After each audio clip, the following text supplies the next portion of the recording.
السلام عليكم ورحمة الله تعالى وبركاته توحید کی امانت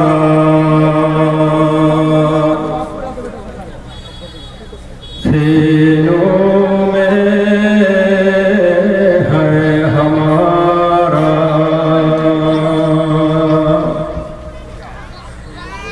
آسان ہی مٹانا نام و نشا ہمارا آسان ہی مٹانا نام و نشا ہمارا سبحانک لا علم لنا إلا ما علمتنا إنك أنت العليم الحكيم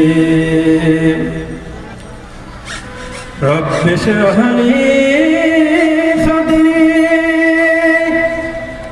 ويسر لي أمري واحلل عقدة من لساني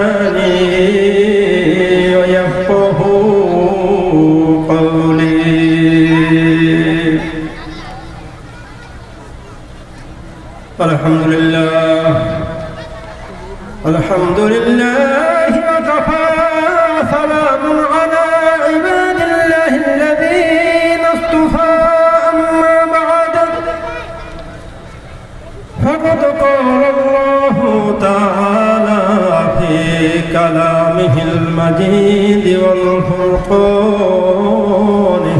الحميد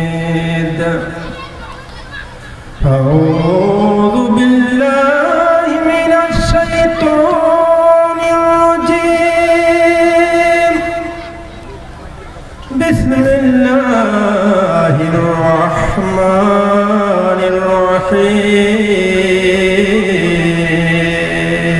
الرحيم وقضى ربك ألا تعبدوا إلا إياه وبالوالدين إحسانا إما يبلغن عندك الكبر أحدهما أو كلاهما فلا تقل لهما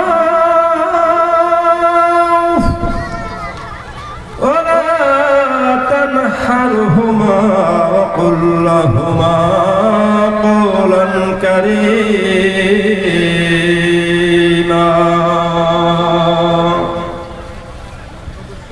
إن الله وملائكته يصلون على النبي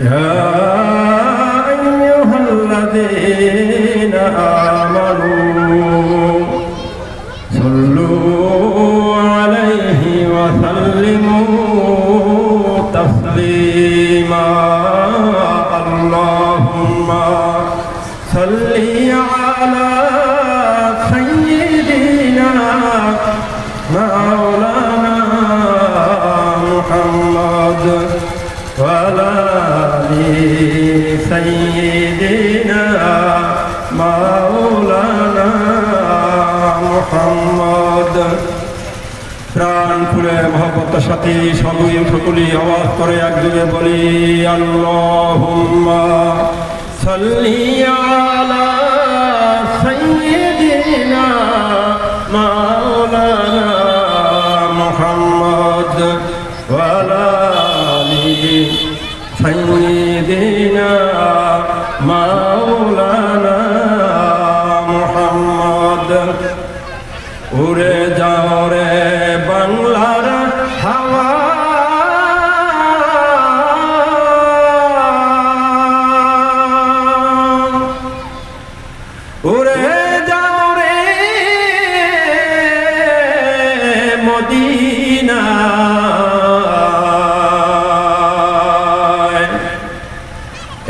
গোলামদের সালাম নিও হাবিবে পাক রওয়াদায়। সকলে বলেন আল্লাহুম্মা সাল্লি আলা সাইয়্যিদিনা মাওলানা মুহাম্মদ ওয়া আলা আলি সাইয়্যিদিনা মাওলানা। আরশের নিচে সিজদায় পড়ে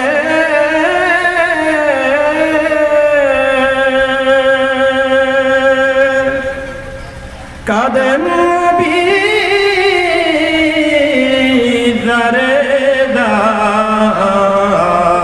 জারেদার, মাফ করিয়া দেন গো আল্লাহ উম্মত আমার গুনাহগার। আল্লাহুম্মা সাল্লি আলা সাইয়্যিদিনা মাওলানা মুহাম্মদ ওয়া আলা আলি সাইয়্যিদিনা মাওলানা মুহাম্মদ।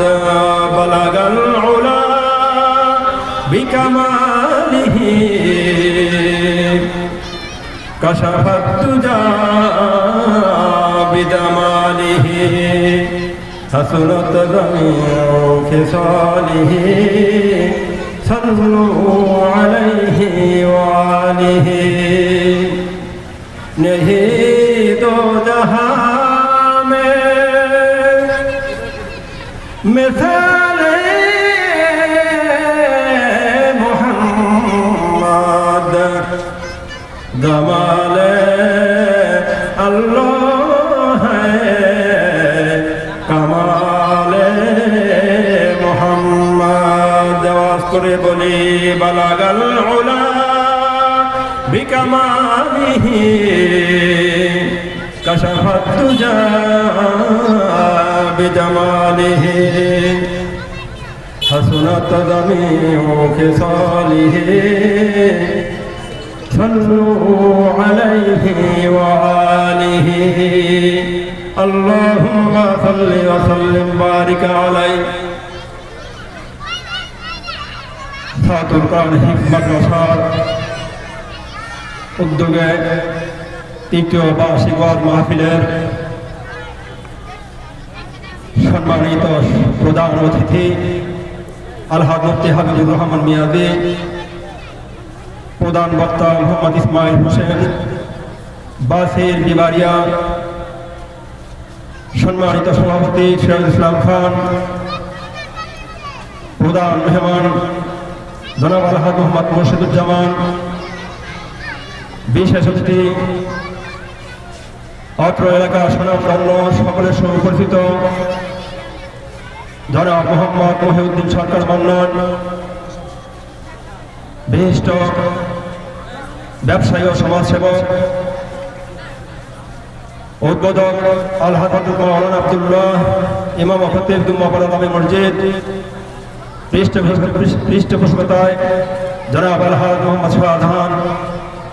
আমার পাশে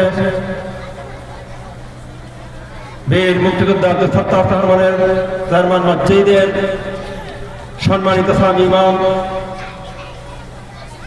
হযরত মাওলানা, তিনি আমার পাশে উপবিষ্ট রয়েছেন। আমার সামনে উপবিষ্ট অত্র এলাকার আমার প্রাণ প্রিয় মুসল্লি ভাইরা এবং পর্দার আড়ালে যে সমস্ত মা বোনেরা, সকলের সহিত রইল আমার সালাম। আসসালামু আলাইকুম ওয়া রাহমাতুল্লাহি ওয়া তাআলা ওয়া বারাকাতুহু। লাখ কোটি শুকরিয়া জয় মহানবুল আলামিন আল্লাহ সুবহানাহু ওয়া তাআলা এই বাগানের, এই জান্নাতের বাগান আসার জন্য, বসার জন্য এবং আলোচনা শোনার জন্য আল্লাহ সুবহানাহু ওয়া তাআলা আমাদেরকে তৌফিক এনায়েত করেছেন। সকলেই প্রাণ খুলে মহব্বতের সাথে একযোগে আওয়াজ করে বলি আলহামদুলিল্লাহ। সময় স্বল্প, যতটুকু আলোচনা করি মনোযোগ সহকারে শুনবেন। আমি বিনীতভাবে অনুরোধ করব, যারা এখনো দূরদূরান্তে অবস্থান করছেন জান্নাতের বাগানে আসার জন্য, বসার জন্য আমি অনুরোধ জানাবো। আল্লাহ সুবহানাহু ওয়া তাআলা বলেন, وَقَضَى رَبُّكَ أَلَّا تَعْبُدُوا إِلَّا إِيَّاهُ وَبِالْوَالِدَيْنِ إِحْسَانًا। আল্লাহ সুবহানাহু ওয়া তাআলা বলেন, আমি হে আমার বান্দারা, আমি তোমাদেরকে আদেশ করছি, আমার ছাড়া কারো তোমরা ইবাদত বন্দেগী করবে না। আমার পরে দিদি তোমরা ইবাদত বন্দেগী করে, সে হলো তোমার বাবা মা। ইল্লা ইয়াহু বিল ওয়ালিদাইনি ইহসানা। আল্লাহ বলেন, আমার পরে যদি তোমরা ইবাদত বন্দেগী করো, সে হলো তোমাদের বাবা মা। বর্তমান প্রেক্ষাপটে কথা বলতে হয়, আল্লাহর পরে আল্লাহ সুবহানাহু ওয়া তাআলা জানিয়ে দিয়েছেন বাবা মায়ের স্থান, অথচ সেই বাবা মাকে আমরা উপেক্ষা করে চলি। জান্নাতে যাওয়ার জন্য হলো দুটো রাস্তা, একটা হলো বাবা, আর একটা রাস্তার নাম হলো মা। হ্যাঁ, সম্মানিত উপস্থিতি, খেয়াল করে শুনবেন, জান্নাতে যাওয়ার জন্য আল্লাহর হাবিব সাল্লাল্লাহু আলাইহি ওয়াসাল্লাম বলেছেন চারটি রাস্তা রয়েছে, চারটি রাস্তার যে কোনো রাস্তা দিয়ে তোমরা জান্নাতে প্রবেশ করতে পারবে। একটি হলো সালাত, দ্বিতীয়ত হলো সিয়াম, তৃতীয়ত হলো বাবা, এবং চতুর্থ হলো মা। সুবহানাল্লাহ। এই জান্নাতের চারটা রাস্তা, যেগুলো রাস্তা দিয়ে জান্নাতে প্রবেশ করা যাবে। এই চারটি কাজে কোনো কাজ যদি কোনো ব্যক্তি বাদ দেয়, সে কশ্চিনকালেও জান্নাতে যেতে পারবে না। এরপরে আল্লাহ বলেন, ইম্মা ইয়াবলুগান্না ইনদাকাল কিবারা আহাদুহুমা আও কিলাহুমা ফালা তাকুল লাহুমা উফ। ইম্মা ইয়াবলুগান্না ইনদাকাল কিবারা, যখন বাবা অথবা মা অথবা বাবা অথবা মায়ের উভয়ে যখন বৃদ্ধ অবস্থায় উপনীত হয়, আল্লাহ বলেন তাদের সাথে তোমরা ও শব্দ ব্যবহার করতে পারবে না। আল্লাহু আকবার। বাবা মায়ের সাথে ও শব্দ ব্যবহার করতে পারবে না। ফালা তাকুল লাহুমা উফ, কার কথা? আল্লাহ সুবহানাহু ওয়া তাআলা জানিয়ে দিয়েছেন যে তোমার বাবা মা আছে, তাদের সাথে তোমরা ও শব্দ ব্যবহার পর্যন্ত করতে পারবে না। কিন্তু অত্যন্ত পরিতাপের বিষয়, অত্যন্ত দুঃখের বিষয়, আমাদের জন্মদাতা পিতামাতার সাথে শুধু ধমক দিয়েই কথা বলি না, এমন ভাবে কথা বলি, এমন ভাবে আচরণ করি, আমাদের বাবা মায়ের কলিজা ছিন্ন ভিন্ন হয়ে যায়, কলিজা রক্তাক্ত হয়ে যায়। এই জন্য অনেকেই অভিভাবক বলে থাকেন, অনেক বাবা মা বলে থাকেন, হুজুর সন্তান যখন ছোট্ট ছিল তখন তাকে প্রহার করি নাই, যদি তিনি মারা যায়, সন্তান যদি মারা যায়, এই জন্য ছোট্টবেলায় তাকে প্রহার করি নাই, মারিনি। বড় হওয়ার পরে সন্তানকে এই জন্য মারি না, যদি তার দ্বারা আমি মৃত্যুবরণ করি, যদি তার দ্বারা আমি প্রভাবিত হয়। সন্তান যখন বড় হয়, সন্তান অনেক অবদ্ধ হয়ে অনেক ধরনের কাজ করে, অনেক বাবা মায়ের মুখে কষ্ট দেয়, বাবা মায়ের মুখে আঘাত দেয়। সেই জন্য বাবা মা কোনো কিছুই বলে না, নীরবে সহ্য করে যায়। সহ্য করা ছাড়া কোনো উপায় নাই। যদি কিছু বলতে যায়, তখন বাবা মা চিন্তা করে, তাহলে সন্তানের দ্বারা আমিও আঘাত পেতে পারি, মার খেতে পারি। এই সমাজের মধ্যে অনেকেই আছেন, সন্তানের দ্বারা প্রভাবিত হয়, সন্তানের দ্বারা অপমান হয়, লজ্জিত হয়। অনেকেই আছেন নালিশ করে, হুজুর আমার সন্তান আমার সাথে এমন দুর্ব্যবহার করেছে, তা ভাষায় প্রকাশ করা যায় না। হ্যাঁ সন্তানেরা, আমি বলবো, যখন তোমার সন্তান কোনো বিপদে পড়ে অথবা কোনো অসুস্থ হয়, তুমি ভেবে দেখো, তুমি ওই সন্তানের জন্য কত না কষ্ট করো, কত না তুমি তার জন্য তুমি কান্না করো, তার জন্য কত না তুমি প্রীত হয়ে তুমি রাত দিন না নির্ঘুম অবস্থা তুমি কাটিয়ে দাও। অথচ তোমার বৃদ্ধ বাবা মা তোমার খেদমতের আশায় থাকে, তোমার ভালোবাসা পাওয়ার আশায় থাকে, অথচ আমরা সেই বাবা মাকে দবক দিয়া কথা বলে থাকি। এরপরে আল্লাহ বলেন, ওয়ালা তানহারহুমা ওয়া কুল লাহুমা কাওলান কারীমা। ওয়ালা তানহারহুমা, তোমাদের বাবা মায়ের সাথে তোমরা ধমক দিয়ে কথা বলবে না। কি দিয়ে কথা বলবে না? ধমক দিয়ে কথা বলবে না। কিন্তু আমরা ধমকের শুরুই শুধু কথা বলি না। অনেক বাবা মা যখন বলে, বাবা তুমি বাজারে যাচ্ছ, আমার জন্য কিছু ফল নিয়ে এসো, আমার জন্য কিছু পান নিয়ে এসো, কিন্তু বাবা মা যখন এই ফলের কথা বলে, পানের কথা বলে, সন্তান তা ভুলে যায়। অথচ প্রিয়তম স্ত্রী যখন কোনো কথা বলে, যখন কিছু চাওয়াচ্ছে, যখন তাকে কথা বলে, ঠিকই সেটা মনে থাকে। অথচ সন্তানের জন্য বাবা মা যেটা বলে সেটা তিনি ভুলে যায় কিনা বলেন? বাবা সন্তানকে যখন পানির কথা বলে, পান আনতে ভুলে যায়, ফল আনতে বলে সেটা তিনি ভুলে যায়। অত স্ত্রী যদি বলে সেটা কিন্তু ঠিকই তাই মনে রাখে, সেটা কখনই সে বলে না। অথচ বাবার মাধ্যমে জান্নাত, স্ত্রীর মাধ্যমে জান্নাত নয়, বরং স্বামীর মাধ্যমেই হলো স্ত্রীর জান্নাত। আল্লাহর হাবিব সাল্লাল্লাহু আলাইহি ওয়াসাল্লাম বলেন, ওই নারী, যেই নারী 4টা কাজ করবে, জান্নাতের 8টা দরজা। কয়টা দরজা? 8টা দরজা। যেই দরজা দিয়ে তাইবে সেই দরজা দিয়ে ওই নারী প্রবেশ করতে পারবে। 4টা কাজের মধ্যে হলো সালাত এবং সিয়াম, নামাজ এবং রোজা। এরপরে হলো স্বামীর আনুগত্য, মানে স্বামীর আদেশ পালন। চতুর্থ হলো সতীত্ব রক্ষা। এই 4টা কাজের 2টো কাজই হলো স্বামীর জন্য। নামাজ এবং রোজা আল্লাহর সাথে বান্দার সম্পৃক্ততা করতেই হবে, ফরজ আইন। এরপরে 3য় স্থান হলো স্বামীর আদেশ পালন এবং সতীত্ব রক্ষা। এই 4টা কাজের কোনো কাজ যদি কোনো স্ত্রী বাদ দেয়, কোনো নারী বাদ দেয়, সে কশ্চিনকালেও জান্নাতের গন্ধ পাবে না। জান্নাতে দেওয়া দূরে থাক, সে কখনই জান্নাতের গন্ধ পাবে না। কয়টা কাজ? 4টা কাজ। হে মা বোনেরা, আপনাদের উদ্দেশ্যে বলছি, আপনারা যদি জান্নাতে যেতে চান, যদি জান্নাতের থেকে খোঁজ খবর নিতে চান, তাহলে স্বামীর খেদমত করবেন এবং নিজের সতীত্ব রক্ষা করবেন। সতীত্ব রক্ষা করতে হবে স্বামীর জন্য। অনেক সময় দেখা যায় স্বামীকে দেখলে পর্দার সাথে পর্দা টেনে দেয়, ঘোমটা টেনে দেয়। যখন স্বামী না থাকে তখন তিনি ঘোমটা ছেড়ে দেয়, ঘোমটা উল্টিয়ে ফেলে।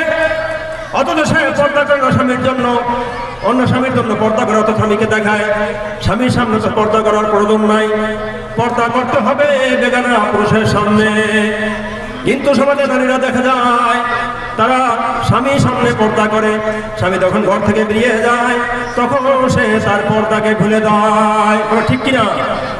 পর্দা করতে হবে, পর্দা করা হলো ফরজ। যেমনি ভাবে যেমনি ভাবে ফরজ, তেমনি পর্দা করো ফরজ। এবার আল্লাহ বলেন, ওয়াকুল লাহুমা কাওলান কারীমা। তোমরা তোমার বাবা মায়ের সাথে কওলান কারীমা, সুন্দর সুন্দর কথা বলবে, নরম নরম কথা বলবে, যাতে করে তোমার বাবা মা কোনোভাবেই যেন কষ্ট না পায়। সুন্দর কথা বলবে, নরম সুরে কথা বলবে। কিন্তু আমাদের যারা বাবা মা আছে, একটু ভেবে দেখেন আমরা তাদের সাথে নরম সুরে সুন্দর কথা বলি কিনা।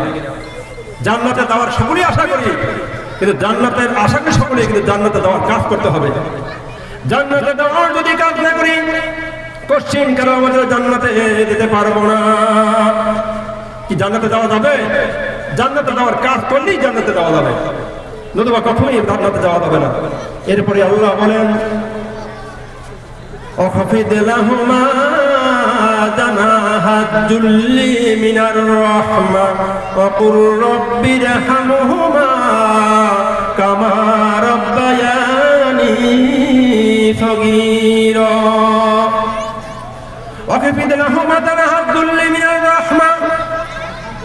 আল্লাহ সুবহানাহু ওয়া তাআলা জানিয়ে দিয়েছেন আল্লাহর হাবিব সাল্লাল্লাহু আলাইহি ওয়াসাল্লামের মাধ্যমে, হে আমার বান্দারা, তোমাদের বাবা মা যদি বিপদ অবস্থা থাকে অথবা মৃত্যুবরণ করে, তাদের মধ্যে তো তাদের জন্য তোমরা দোয়া করো। আল্লাহ সুবহানাহু ওয়া তাআলা নিজেই দোয়া শিখিয়ে দিয়েছেন, এই দোয়া তোমার বাবা মায়ের জন্য করো। সকলে আমার সাথে সাথে বলেন, ওয়াকুর রাব্বিরহামহুমা কামা রাব্বায়ানি সগীরা। এই দোয়া আল্লাহ সুবহানাহু ওয়া তাআলা নিজেই শিখিয়ে দিয়েছেন। হ্যাঁ আমার উম্মত, হে আমার বান্দারা, তোমরা তোমাদের বাবা মায়ের জন্য দোয়া করো, এই দোয়া করো। হে মহারব্বুল আলামিন আল্লাহ সুবহানাহু ওয়া তাআলা বাবা মা ছোট্টবেলায় আমাদেরকে তেমনি ভাবে লালন পালন করেছে। ইয়া রাব্বুল আলামিন, আমার বাবা মাকেও তেমনি ভাবে আপনি লালন পালন করুন। কে শিখে দিয়েছেন? আল্লাহ সুবহানাহু ওয়া তাআলা এই দোয়া শিখে দিয়েছেন। এই দোয়া আমাদের সন্তান, আমাদের বাবা মার জন্য করতে হবে। অথচ আমরা অনেকেই এই দোয়া আমরা পারি না। ছোট্ট একটা দোয়া, অথচ কত বড় নিয়ামতের দোয়ার মধ্যে কত বড় বরকত, কত বড় রহমত। এই দোয়াটা আমরা অনেকেই জানি না। সকলে আবার বলেন, রাব্বিরহামহুমা কামা রাব্বায়ানি সগীরা। মা মা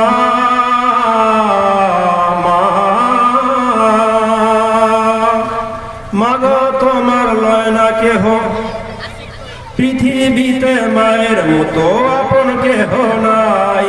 স্নেহ আদর ভালোবাসা অফুরন্ত পাই, পৃথিবীতে মায়ের মতো আপন কেহ নাই। স্নেহ আদর ভালোবাসা অফুরন্ত পাই, নাই নাই আমার মায়ের মতো আপন কেহ নাই।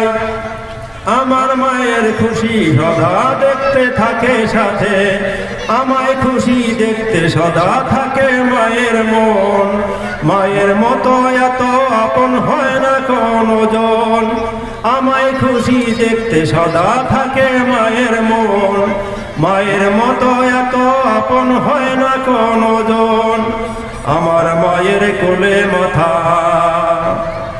আমার মায়ের কোলে মাথা রেখে শান্তি খুঁজে পাই, নাই নাই আমার মায়ের মতো আপন কেহ নাই। আমায় নিয়ে স্বপ্ন হাজার আশায় বাঁধে বুক, দুঃখ কষ্ট বুকে চেপে রাখে হাসি মুখ। আমায় নিয়ে স্বপ্ন হাজার আশায় বাঁধে বুক, দুঃখ কষ্ট বুকে চেপে রাখে হাসি মুখ। জন্ম হলে বারে বারে, জন্ম হলে বারে বারে আমার মাকে তাই, নাই নাই আমার মায়ের মতো আপন কেহ নাই। পৃথিবীতে মায়ের মতো আপন কেহ নাই। স্নেহ আদর ভালোবাসা অফুরন্ত পাই, পৃথিবীতে মায়ের মতো আপন কেহ নাই। স্নেহ আদর ভালোবাসা অফুরন্ত পাই, নাই নাই আমার মায়ের মতো আপন কেহ নাই।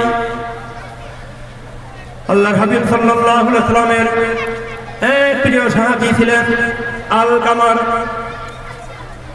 আলকামার যখন মৃত্যু অবস্থায় উপনীত হয়েছে, তখন সাহাবীরা পাশে থেকে তাকে বলতেন, হে আলকালাম, তুমি কলেমা পড়ো, লা ইলাহা ইল্লাল্লাহু মুহাম্মাদুর রাসূলুল্লাহ। আলকামারকে কলেমা পড়তে বলা হলো, কিন্তু আলকামার মুখে কলেমা পড়তে যতই চেষ্টা করে না কেন, কিন্তু তার জড়তা চলে আসে। বারবার তাকে কলেমা পড়তে বলা হচ্ছে, কিন্তু আলকামার কলেমা পড়তে গিয়ে তার মুখে জড়তা চলে আসে। তখন আল্লাহর হাবিব সাল্লাল্লাহু আলাইহি ওয়াসাল্লামকে খবর দেওয়া হলো। খবর দেওয়ার পরে আল্লাহ হাবিব সাল্লাল্লাহু আলাইহি ওয়াসাল্লাম ওই আলকামার মাকে খবর দিলেন। খবর দিয়ে বললেন, আপনার সন্তান তো বিপদে পড়েছে, সে কলেমা তেলাওয়াত করতে পারছে না মুখে। কলেমা যখনই বলে তার মুখে জড়তা চলে আসে। হ্যাঁ আমার মা, কি হয়েছে ঘটনা খুলে বলুন, আপনার সন্তান কেন কলেমা পাঠ করতে পারছে না? তখন আলকামারের মা বললেন, ইয়া রাসূলুল্লাহ, ইয়া হাবিবাল্লাহ, আমার সন্তান কেন কলেমা, এই দামি কলেমা পড়তে পারবে?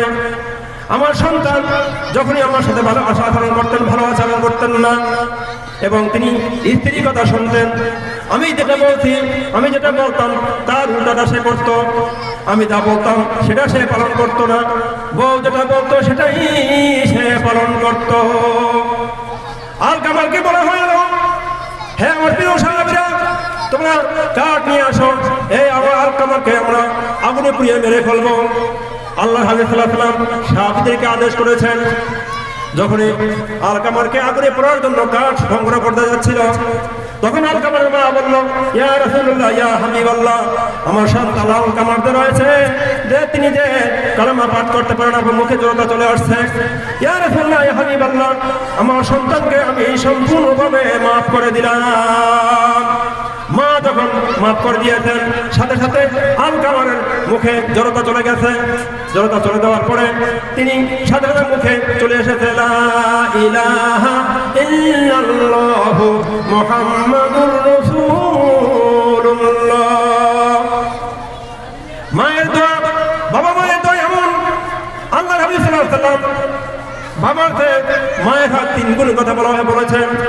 মায়ের হক 3 গুণ বেশি বাবা থেকে, কারণ মা 10 মাস 10 দিন পিঠে ধারণ করে কত না কষ্ট করেছেন, এই কষ্ট বাবার করতে হয় নাই। এই জন্য আল্লাহর হাবিব সাল্লাল্লাহু আলাইহি ওয়াসাল্লাম মা বাবা থেকে মায়ের হক 3 গুণ বাড়িয়ে দিয়েছেন। যাই হোক, মা এত দামি, সন্তানের কাছে বাবা এত দামি। যতই ইবাদত করুক না কেন, যতই হজ করুক না কেন, যত প্রকার যত টাকা সে লাগাত দেখ না কেন, সে যদি তার বাবা মার হক সঠিকভাবে আদায় না করে, সে কোনোদিন জান্নাতের আশা করতে পারে না। সে আপনি যতই সম্পদ অর্জন করেন না কেন, আপনি যত বড় বড় দামি কিতাব করেন না কেন, আপনি যত হাজি হন না কেন, যদি আপনার গর্ভদানী বাবা মাকে যদি আপনি কষ্ট দেন, তার অধিকার থেকে যদি তাকে বঞ্চিত করেন, তা আপনি জান্নাতের আশা করতে পারেন, কিন্তু এই দামি জান্নাত আপনি কোনোদিন যেতে পারবেন না। আমরা সকলে তো জান্নাতে যেতে চাই, তাই না? আল্লাহ হাফিজ সাল্লাল্লাহু আলাইহি ওয়াসাল্লাম বলেছেন, আল কবরু রাউদাতুম মিন রিয়াদিল জান্নাহ আও হুফরাতুম মিন হুফারিন নার। কবর এমন একটা ঘাটি, কবর কারো কারো জন্য হবে জান্নাতের বাগান, আর কবর কারো কারো জন্য হবে জাহান্নামের গর্ত সমূহ। আমরা সকলেই তো চাই আমাদের জান্নাত, আমাদের কবর জান্নাতের বাগান হয়ে যাক, চাই কিনা বলেন? সকলেই তো চাই আমাদের কবর কি হোক, জান্নাতের বাগান হয়ে যাক। দেখেন দেখেন আল্লাহ তাআলার প্রিয় সাহাবী, তিনি মৃত্যুর সময় কতটা কষ্ট পেয়েছেন, শুধু মায়ের অবাধ্য হওয়ার কারণে। কিসের কারণে? মায়ের অবাধ্য হওয়ার কারণে। আর আমরা সাহাবীর কত দাম, তিনি আর কত উচ্চ মাকাম আল্লাহ তাআলা দান করবেন। আর সেখানে আমরা তো আল্লাহ হাবিব সাল্লাল্লাহু আলাইহি ওয়াসাল্লামের উম্মত, সাধারণ উম্মত, পাপী উম্মত। আমরা বাবা মায়ের কতটুকু আশা করি, কতটুকু খেদমত করি, অথচ এই সামান্যতম খেদমত করবো সেটাও আমরা করি না, এবং অথচ আমরা জান্নাতের আশা করি। জান্নাত কত বড় নিয়ামত! আল্লাহর হাবিব সাল্লাল্লাহু আলাইহি ওয়াসাল্লাম বলেছেন 8টা জান্নাত, তার মধ্যে সবচেয়ে ছোট্ট জান্নাত, এই জান্নাতটা 11টা পৃথিবীর সমান। বলে সুবহানাল্লাহ। সবচেয়ে ছোট্ট জান্নাত 11টা পৃথিবীর সমান, অথচ এই জান্নাতের আমরা জান্নাত কত বড় নিয়ামত, এই জান্নাত আমরা আশা করি, কিন্তু জান্নাতের অতই যদি আমরা আশা করি, এই জান্নাতে যাওয়ার আমাদের কাজ করতে হবে। কি করতে হবে? জান্নাতে যাওয়ার কাজ করতে হবে। আমরা মুসা কালিমুল্লাহ নাম শুনেছি। মুসা কালিমুল্লাহ আল্লাহর কাছে বললেন, মুসা কালিমুল্লাহ, ইয়া রাব্বুল আলামিন, আমার জান্নাত কার সাথে হবে? আল্লাহ তাআলা বললেন, হে মুসা, তোমার জান্নাত হবে একজন কসাইয়ের সাথে। কার সাথে জান্নাত হবে? কসাইয়ের সাথে। মুসা আলাইহিস সালাম তো আশ্চর্য হয়ে গেলেন, আজব হয়ে গেলেন।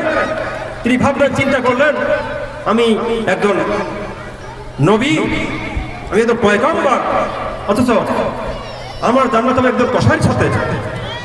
যাই হোক, আল্লাহ তাআলার কাছে ওই কসার বর্ণনা নিলেন। বর্ণনা নেওয়ার পরে পরীক্ষা নেওয়ার পরে মূসা আলাইহিস সালাম তিনি পরীক্ষা করবেন, জানবেন যে কেন আল্লাহ সুবহানাহু ওয়া তাআলা এই কসাইয়ের সাথে আমার জান্নাত নির্ধারণ করেছেন। মূসা আলাইহিস সালাম ওই যে কসাই ছিল কসাইয়ের দরবারে চলে গেলেন। কসাই তিনি যেখানে তিনি গোস্ত বিক্রি করতেন ওই গোস্তর বিক্রেতার দোকানে চলে গেলেন। গিয়ে দেখলেন ওই কসাই তিনি গোস্ত বিক্রি করেন, পিস পিস করে কেটে মেপে তিনি গোস্ত বিক্রি করেন এবং ওখান থেকে যে ভালো গোস্ত সেই গোস্তটা তিনি আলাদা করে রেখে দেন। এইভাবে আলাদা করে রাখার একটা পোটলার মধ্যে পুরান। মূসা আলাইহিস সালাম দেখতেছেন তিনি গোস্ত দাই বিক্রি করেন না কেন, ওই পোটলার মধ্যে ভালো গোস্তটা তিনি পড়েন, ওই পোটলির মধ্যে দিয়ে গোস্তটা রাখেন। তাই হোক, তিনি এই ব্যবসা বাণিজ্যের মধ্যে মূসা আলাইহিস সালাম নিজেই তাই কসাই থেকে দাওয়াত গ্রহণ করলেন। হে কসাই ভাই, আমি আপনার বাড়িতে দাওয়াত গ্রহণ করতে যাচ্ছি। কসাই বলল, হে ভাই, আমি তো আপনাকে চিনি নাই, কিন্তু আপনি নিজে থেকে আমার দাওয়াত চাচ্ছেন, আমি আপনাকে দাওয়াত দিচ্ছি, আমার ঘরে আপনার জন্য দাওয়াত। যাই হোক, যখন তিনি গোস্ত বিক্রয় করার পরে বাড়ি যাচ্ছেন, বাড়ি যাওয়ার সাথে সাথে ওই মূসা আলাইহিস সালামকে সাথে নিয়ে যাচ্ছেন। বাসা যাওয়ার পরে ওই যে কসাই তিনি ঘরে যাওয়ার পরে বললাম, হ্যাঁ আল্লাহর বান্দা, আপনি একটু বসেন এখানে, আমি ঘরের ভিতরে আসছি। মূসা কালিমুল্লাহ মূসা আলাইহিস সালাম তিনি ওই সে সুদৃষ্টিতে তাকিয়ে দেখতেছেন ওই কসাই কি করে। কসাই ঘরের ভিতরে গেল, ঘরের ভিতরে গিয়ে তার অন্ধ মা ঘরে ছিল, বৃদ্ধা মা ঘরে ছিল, তাকে তিনি শুয়েছিল, শোয়া থেকে তুললেন। তোলার পরে ওই যে পোটলার ভিতরে গোস্ত ছিল, ওই গোস্ত তিনি রান্না করলেন। কি করেছেন? রান্না করেছেন, সুন্দর করে রান্না করেছেন। কারণ মা কাছে সারাদিন আসতে পারে নাই, তিনি ওই যে জীবিকার তাগিদে তিনি তখন দোকানে গিয়েছিলেন, সেখানে জীবিকা অর্জনের জন্য দোকান তো থাকতেই হবে। গোস্ত নিয়ে এসেছেন, আসার পরে তিনি গোস্ত রান্না করলেন। গোস্ত রান্নার পরে ওই যে মা ছিল, বৃদ্ধা মা, তাকে তিনি সেটা খাওয়ালেন। এই ঘটনা কি দেখতে পাচ্ছিলেন? মূসা আলাইহিস সালাম খেয়াল করতেছিলেন কি করতেছেন। যাই হোক, গোস্ত খাওয়ানোর পরে তিনি তাকে পানি পান করালেন এবং মূসা আলাইহিস সালামের কাছে এসে বললেন, হে আল্লাহর বান্দা, হে আমার ভাই, আপনাকে কত কষ্ট দিয়েছি, আমাকে আপনি মাফ করবেন। যাই হোক, মূসা আলাইহিস সালাম তাকে তার যে মায়ের খেদমত করতেন সেটা তিনি অবলোকন করেছেন। তিনি বুঝতে পারলেন মায়ের খেদমত কত বড় নিয়ামত। মায়ের খেদমত করার কারণে আল্লাহ সুবহানাহু ওয়া তাআলা এই কষ্টের সাথেই আমার জান্নাত নির্ধারণ করে দিয়েছেন। যাই হোক, ছেলেরা রয়েছেন, তাদের জান্নাত বাবা মার মাধ্যমে, এবং নামাজ অবশ্যই বান্দা সম্পৃক্ততা পালন করতেই হবে, এটা কোনোভাবেই মাপ নেই। আর যারা নারী রয়েছেন, যারা স্ত্রীগণ রয়েছেন, তাদের জান্নাত কি? স্বামীর মাধ্যমে। সালাত, সিয়াম, নামাজ, রোজা, তার প্রিয় হলো কি? স্বামী আদেশ পালন এবং সতীত্ব রক্ষা। চারটা কাজের মধ্যে দুটো কাজই হলো স্বামীর জন্য। এই চারটা কাজ যদি কোনো নারী করেন, তিনি জান্নাতের 8টা দরজা দিয়ে কোনো দরজা সে প্রবেশ করতে পারবে। আর কোনো একটা কাজ যদি কোনো নারী বাদ দেয়, তা সে কোশ্চিনকালেও জান্নাতে সে আশা করতে পারবে না। ভাই হোক, আমরা সকলেই ওয়াজ জানি, বয়ান জানি, আমরা ওয়াজ শুনি, কিন্তু অত্যন্ত পরিতাপের বিষয়, আমরা ওয়াজ শুনি দেখি, কিন্তু আমরা আমল করি না। আমাদের আমল করতে হবে। কি করতে হবে? আমল। আমরা যতই ওয়াজ শুনেন না কেন, যতই কোরআনের বাণী বলেন না কেন, আমল করতে হবে। আল্লাহ সুবহানাহু ওয়া তাআলা আমাদেরকে যে আলোচনা করেছি এর উপরে আমল করার তৌফিক দান করুন। আসসালামু আলাইকুম ওয়া রাহমাতুল্লাহি ওয়া বারাকাতুহু।